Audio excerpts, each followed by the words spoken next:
અત્યારે અહીંયા તૂટી પડ્યું છે અને એક પાયલોટ ઇજાગ્રસ્ત હાલતમાં છે. એને અમે જીજી હોસ્પિટલ ખાતે શિફ્ટ કરેલ છે.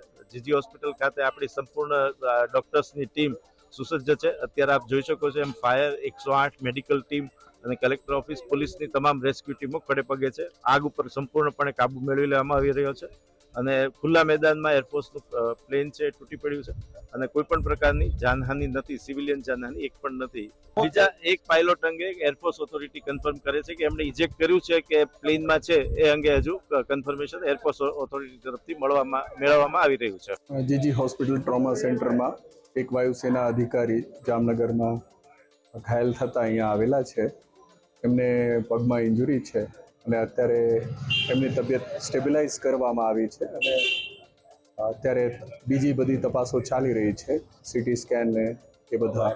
હાલમાં એમની કન્ડિશન ક્રિટિકલ નથી. અમે જ્યારે ગામમાં બેઠા હતા ને ત્યારે ગામ ઉપરથી પ્લેન આમ જતું હતું, પાછળથી તણખા જડતા હતા ને મોટો બધો પ્રકાશ થતો એવું લાગ્યું. અમને પણ નવાઈ લાગી કે કદાચ આવું પ્લેન હશે, પણ એ અમે જોતા હતા એ પેલા 10 થી 15 સેકન્ડમાં બોમ્બમાં મોટો અવાજ આવ્યો ને 2 ભડાકા થયા. એટલે અમે ધાર ઉપર ચડીને જોયું તો અહીંયા ભડકો પડતો. પછી અમે દોડીને ગાડી લઈને બધા આવ્યા. હા, અમે પાયલોટનું અહીંયા હતા ત્યારે આવી ગયા હતા. પાયલોટ પડી ગયા.